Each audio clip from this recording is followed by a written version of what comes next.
Sveiki visi, su jumis sveikinuosi aš, Lietuvos Šaulių studentų korporacijos kandidatė Viltė Nukovaitė. Ir čia tinklalaidė Pilietiškumo pulsu, kurioje kalbame apie pilietiškumą, visuomeniškumą, visuomenės pilietinį pasirengimą ginti valstybę, bei asmenybės, kurios savo darbais, veiklomis ir projektais prisideda prie viso to kūrimo. Šiandieną su manimi daugam socialiniuose tinkluose jau girdėtas, matytas Blue Aniel komunikacijos vadovas, krizių medžiotojas Karolis Žukauskas. Sveiki, Karoli. Sveiki. Taigi daug savo asmeninėje paskyroje komunikuojate tiek ir apie Blue Aniel veiklą, tiek ir apie šiaip ar ne įvairiausių vičiūnų grupės produktus. Savo LinkedIn rašote apie projektus, kur vykdote su ukrainiečiais ar ne. Nuo kuomet nusprendėte, kad apie būtent šias tematikas komunikuosite ir savo asmeninėse paskyrose?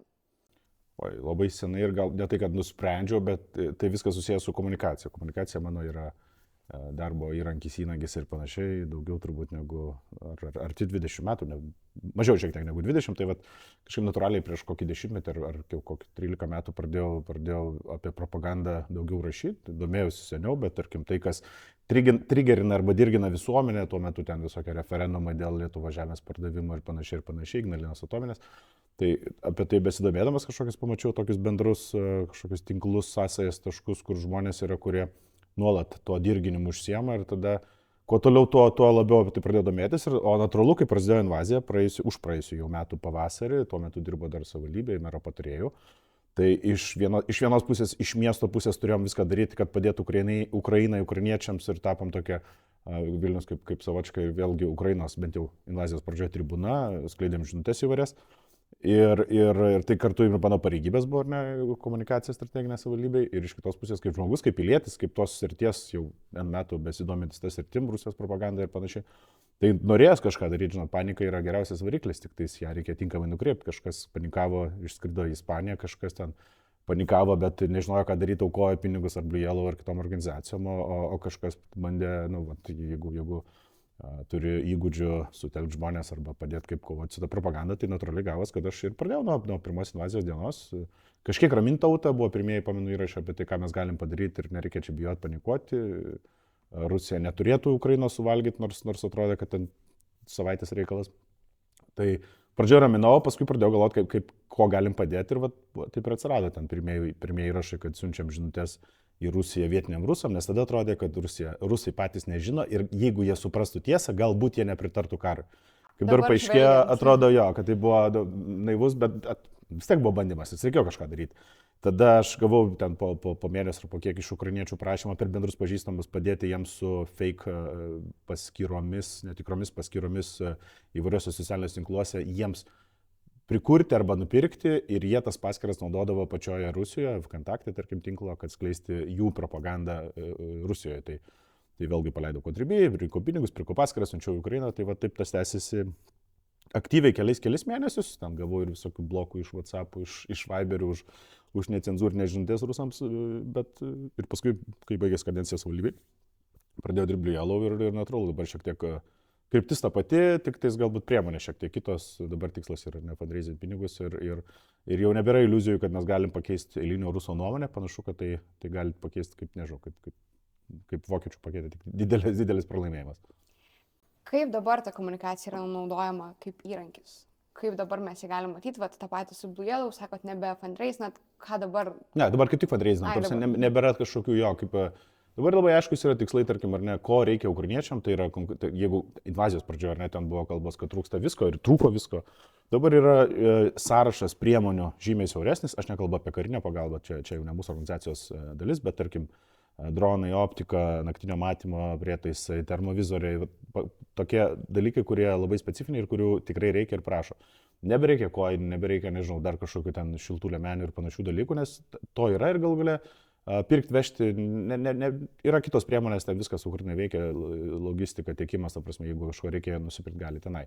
Tai mūsų tikslas dabar tos konkrečius daiktus, kuo masiškiau toliau pirkti, kadangi praėjo beveik 2 metai nuo invazijos pradžios, natūralu, kad panikos mažiau, daugelis priprato ir natūralu, kad aukojimas, lyginant su pradžia, tai čia net skirtingi dalykai. Dėl to komunikacijos dabar tikslas ir kaip priemonė sukurti žmonėm priminimus arba paskatinimus, tai žaismingais būdais, digital soldier skaitmeninio kario projektas, tarkim, kad galima aukoti nesvarbu kokią sumą, turėti savo vardinį kareivuką arba ten kalėdoms dovanok prasmingą dovaną, ne bet kokį daiktą. Tai toks komunikacijos tikslas - priminti, paskatinti ir padėti tokiu būdu Ukrainai, nes jau tas pilietiškumas, jis reikalingas, bet į Rusiją jau tam, kaip sakau, galim pamiršti. Taip. Rusijos esate įtrauktas į užsienio kovotojų sąrašą Telegrame. Ar laikote save kovotojų ir man, kad komunikacijos žmonės yra irgi kovotojai, kurie kovoja ten ne pirmam fronte, bet gal ten užtalės frontuose, trečiuose? Tai informacinis karas yra lygiai taip pat svarbus kaip ir tas konvencinis, tarkim, ar dabar koks dronų karas irgi, nes Rusija prieš aktyvę invaziją į Ukrainą už praėjusių metų vasarį, dabar nepamenu tikslios sumos, kiek milijardų buvo paskyrus investuoti į Ukrainos informacinio lauko parengimą invazijai. Tai yra nuteikinėti prieš valdžią, tai tas daroma nepaslaptis visose šalyse, ar ne, tik aplink Rusiją, tik skirtingų intensyvumų, pas mus tas irgi daroma. Tai tas informacinis karas, aš visada jutau, kad ir pas mus vyksta ir tada natūralu, kad jeigu tu tame dalyvauji, tai ir esi to karo dalyvis. Ar čia vadinti, ar ne, kaip ir nėra skirtumo, bet aš į Rusiją tikrai artimiausiu metu neplanuoju važiuoti ir nenorėčiau, nes nemanau, kad ten lengvai man išvažiuoti būtų atgal, tai sąrašuose kažkokiuose esu. O kaip galėtų paprasti žmonės ar ne, kiti, kurie galbūt norėtų irgi tapti tais kovotojais ar komunikacijos kovotojais, kaip jie galėtų prie to prisidėti? O, aš nekartą esu rašęs, nes jo panašių klausimų gaudavau, kad ar neturint kažkokių specifinių įgūdžių įmanoma. Tai pradžiai, mano pirmas visas dalykas būna, sakau, kad kai pamatot, kaip čia negražų, tiek to galiu negražiai, tiesiog ant gatvės, yra žmonių, žinot, kur apeina, o yra kažkas, kas mėgsta tiesiog pašalinti, arba dar kažkas susiras, kas tą daiktą ten paliko ir tekšti atgal. Tai aš esu iš tų, kur aš negaliu praeiti, man reikia, jeigu pamatau informacinį šą, aš noriu susirasti, kas yra to autorius ir dekonstruoti visų pirma ir tekšti atgal. Tai pirmiausia, turbūt galima tiesiog nebūnant aktyviais to informacinio karo dalyviais prisidėti sklaida, tiek kažkokių dekonstruktų arba gerųjų žinių platinimu, tiek įspėjant visi savo aplinkoje turim žmonių, kurie galbūt suklaidinti, galbūt jie kalba rusiškai, bet nemoka angliškai, dėl to vartoja rusišką informaciją ir panašiai. Tai visada galim pasikalbėti, nežinau, su tėvais, su močiutėm, su seneliais, galima platinti žinias, kurios yra tikros, arba jeigu pamatom, kad tai yra fake žinia tuose pačiuose socialiniuose tinkluose, kartais užtenka parašyti komentarą. Jeigu to tingit, palaikykit komentarą, jeigu kažkas yra parašęs, kad čia yra melas. Tai va tokiais mažais dalykais mes ir galim apsivalyti nuo to informacinio šlamšto, kurį pas mus pumpuoja Rusija. Ir tai nėra išvaloma, tikėtina, dėja, bet sumažinti galima, kaip invazijos pradžioje buvo gerokai sumažėję, nes vietiniai, čia tie tarnai informacinio karo iš Rusijos pusės buvo pasimetę panikoje, nes nežinojo, ką daryti, kaip čia viskas vystysis. Praėjo kokie 3-4 mėnesiai, jie pradėjo vėl kelti balsus ir dabar jau pilnu tempu, jeigu pasižiūrėsim, kokios temos vyrauja ir kas tas temas eskaluoja, tai visiškai labai aiškus paternai, tie patys vardai vaikšto. Kaip atsirinkti, kad tai yra tikrai teisinga informacija, kurią aš pasidalinsiu? Socialiniuose tinkluose tai tikrai daug yra visokiausios informacijos, kaip dabar žmogui ar ne, pamačius kažkokį įrašą kažkieno, žinot, va čia yra informacija, kurią aš galiu skleisti, o čia galbūt informacija, kurios geriau aš nesidalinsiu. Pirmiausia, turbūt reikia žiūrėti šaltinį. Čia nieks, suprantu, informacijos vartojimas šiais laikais yra labai greitas ir neįmanoma ten atlikti tyrimą, ar ne, bet iš esmės tai pirmas ir greičiausias dalykas yra žiūrėti šaltinį. Jeigu tai yra vieno žmogaus tiesiog nebūtinai žinoma arba nebūtinai su tikru vardu pavardė Facebook'e įrašas, tai tikėtina, jeigu jis nepagrįstas jokiam nuorodom, tai greičiausiai tik jo nuomonė, kuri gali būti ir teisinga ar ne, bet tai nereikia iškart priimti, kad tai yra tiesa. Jeigu tai yra nuoroda į kokį nors šaltinį, YouTube kanalą, portalą, tai kad ir kaip mes ten keiktumėm, nekeiktumėm Lietuvos žiniasklaidą, portalus ir toliau, bet tai yra tie kanalai, aš turiu minėti didieji portalai, televizijos ar ne, kurie yra, vis tiek turi savo principus, savo vertybės ir tikrina informaciją, todėl jeigu tie dalykai yra už didžiųjų portalų, tikėtina, tai yra tiesa, būna klaidų visiems, bet iš esmės tai nėra propaganda. Ir jeigu tai iš kitos pusės pasižiūrėsim kažkoks vieno žmogaus blogelis arba iš tų keistų portalų, kurie kovoja prieš visus, ten mūsų laikas 77 ir panašiai, tai net jie irgi kartais tiesą parašo, bet čia toks labiau maža loterija, kad jie tą padaro, dažniausiai netiesa. Tai va, pirmas toks dalykas. Ir dėl to visi tie, kurie sako, kad čia mūsų ta žiniasklaida parsidavusi ir dėl to mes skaitom alternatyvius šaltinius, dėja, bet alternatyvūs šaltiniai kaip dažniausiai yra, išnaudojami tiesiog propagandos kaip kanalai. Tai čia visose šalyse, galima tų alternatyvių šaltinių rasti apie plokščią žemę ir Amerikoje ir galima iš Rusijos pusės. Tai turbūt paprasčiausias dalykas. O šiaip, blaivą galvą reikia įsijungti. Žmonės tiki visom keisčiausiam sąmokslo teorijom, bet kažkodėl nesupranta, kad yra pasaulyje, nežinau, apie COVID, ar ne, ten būdavo memai, kad sėdi moteriškė tualete ant patogiai atsistaisius, ar ne, ir nustatė apie COVID kažką, ko visi pasaulio mokslininkai nenustatė. Nėra taip. Tiesiog tos sąmokslo teorijos, jos kai kurios kyla atsitiktinai, bet kai kurios jos yra tyčia sukurtos tam, kad dirgint mūsų visuomenę, nes dirgli visuomenė naudinga kaimynams, kurie kažkada gal norėtų čia būti šeimininkais. Tiesa. Ar socialiniuose tinkluose tos žvaigždės, influenceriai, kaip jas be pavadintum, ar jie turi turėti atsakomybę, sakykime, tiek ir tokių ar ne chaotiškų periodų valstybės, tiek galbūt jeigu ištiktų X diena, ar jie turi atsakomybę kažką daryti ir savo publiką suburti? Gal nesakyčiau, tai būtų prievolė, bet atsakomybė turbūt taip. Jeigu tu esi kažkoks influenceris, ypač jeigu tai yra tavo pirma funkcija, turiu minty tie, kurie ten, nežinau, reklamuoja, pardavinėja kažką ir turi didelės auditorijas, tai aš nesakyčiau, kad privalomai jie kažką turi pasakyti, bet bent jie turi galvoti apie žodžius, kuriuos jie iš negatyvo pusės skleidžia. Ar ne, tarkim, buvo pandemija ir buvo tų keistų influencerių, galbūt tokių labai jau, vėlgi, jie tas pačias temas eskalavo, tai aš jas atvirai prorusiškai vadinu, bet tiek to, nebūtinai jie visi yra tiesiogiai susiję ten ar parsidavę, bet kažkas nori dėmesio, kažkas nori, nežinau, dar kokį nors bonusą ir tada pradės skleisti legendas apie COVID, antivakserinės nesąmonės ir panašiai. Tai aš tokius iškart nurašau, tai ne tik, kad atsakomybė prisidėti skleidžiant tiesą, atvirkščiai jie daro tą, jie skleidžia melą. Bet jeigu įvyktų kažkas tokio rimto blogo, tai aš labai tikiuosi, kad tie influenceriai, kurie nedės į kelnes ir nesupanikuos, jie padės sutelkti tautą.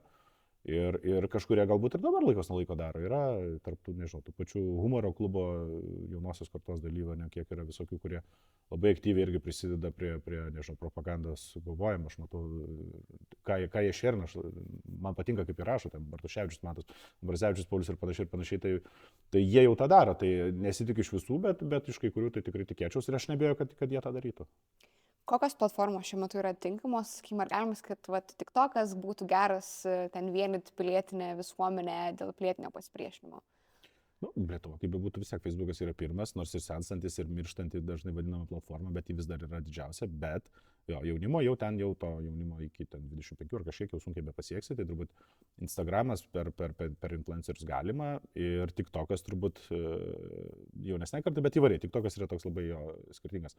Tai turbūt visas tris reikėtų apimti, bet čia jau turbūt kažkokios rimtos strategijos, čia turbūt valstybė turi apie tai galvoti, aš nekartą kalbėjęs, kad mums reikia kaip piliečiams žinoti, ką daryti, jeigu ateis diena X, ar aš galiu, nežinau, iš balkono mėtyti akmenys į pravažiuojančias okupantų mašinas, ar man kep blynus, ar kuom aš galiu būti naudingas, kad aš iš tos panikos nedėčiau krūmus į kitą šalį. Tai tą reikėtų daryti dabar, tą reikėjo iš tikrųjų daryti jau, kai buvo invazijos pradžia. Momentas kaip ir praleistas, nes jeigu dabar aktyviai tą darysi, kažkam atrodys, kad keliam paniką, bet manau, kad nevėlu ir tą ruošti. Tai visas platformas reiktų naudoti, kurias tik naudoja mūsų gyventojų, tai va tas, kur išvardinau, pagrindinė turbūt tos ir yra. Kaip diskusijom, aišku, Facebookas. Facebookas visai dar veikia, kad ir kas kiek besakytų, bet atmetus šlamštą, kurio visur yra, galima rasti ten ir neblogų dalykų. Mes dažnai klausim pašnekovų, ko iš skirtingų specialybių, ko galim pasimokyti iš Ukrainos. Ko galim pasimokyti iš Ukrainos komunikacijos, subūrimo, įžymių žmonių, kurie komunikavo, bendruomenių, kurios sutikė, kokios programėlės buvo naudojamos, kas padėjo geriausiai, kokia komunikacija geriausiai veikia. Kūrybiškumas, turbūt pirmas toks dalykas buvo iš karto, kai buvo ten tų kažkurie galbūt kaip mitai, legendos, kai ten močiutė iš balkono droną numušė su agurkų marinuotų stiklainių, paskui patikslio, kad ten buvo pomidorai marinuoti. Tai, ten gal ir buvo, gal nebuvo, bet tos legendos jos vienėjo, jos kūrė dvasią, jos padėjo ukrainiečiam atsilaikyti, tai ir jų reikia. Ir tos legendos, kad net ir kūrybiškai patiktas, ar iš tikrųjų tikros apie snaiperį, apie ten Gyvačių salą, ir video yra, kur pasiuntė, tai tapo folkloru tokiu. Tai dėl to toks dalykas, manau, būtinas. Mūsų institucijos dažnai nedrįsta, bijo arba gal žmogiškai negali kūrybiškiau pateikti savo veiklą. Tai pirmas dalykas turbūt to reikėtų. Ir antras dalykas galbūt drąsos apskritai imti sprendimų, bet aš jau apie komunikaciją kalbu, tai komunikacijos laukia, tai kad ir apie tos pačius pilietinius pasipriešinimus. ukrainiečiai, nežinau, kaip buvo prieš invaziją, nesekiau, nesu tikras, turbūt irgi nebuvo labai gerai, bet invazija kažkaip visai padėjo jiems bent jau kurį laiką susivienyti ir labai aktyviai traukti piliečius į skirtingas kovos rūšis, ar ne, kas ėjo kariauti, kas ėjo ten rašyti, kažkas dar kažką darė. Tai man atrodo, mums reikėtų galbūt pasimodeliuoti tiesiog, kaip atrodytų diena X. Aš nebejoju, kad tas ir modeliuojama institucijose, bet gal nereikėtų slėpti nuo žmonių, kad gali vieną dieną būti, kad tu atsibundi, nėra elektros, nėra, nežinau, interneto, kaimynas ateina panikoje, kad bankai nebedirba ir kažkas ir ką tada daryti. Tai mes kažkaip to privengiam, bijodami, nežinau, gąsdinti žmonių ir kiek aš ir esu su aukštais pareigūnais kalbėjęs, sako, viskas bus pasakyta, jeigu taip atsitiks tą dieną. Aš nežinau, aš nesijaučiu ramiai, ar bus pasakyta, nes gali būti tiesiog ryšiai nutrūkę, kur bus pasakyta, tai man būtų kažkaip smagiau, kad būtų pasakyta prieš tai, nes gyvenam šalia tokios teroristinės meškos. Tai turbūt gal tokia surezimuojant ar ne, tai kūryba, pasiruošimas tai X dienai ir įtraukimas kuo daugiau piliečių ir nebijojimas drąsiais sprendimais tą daryti komunikaciškai.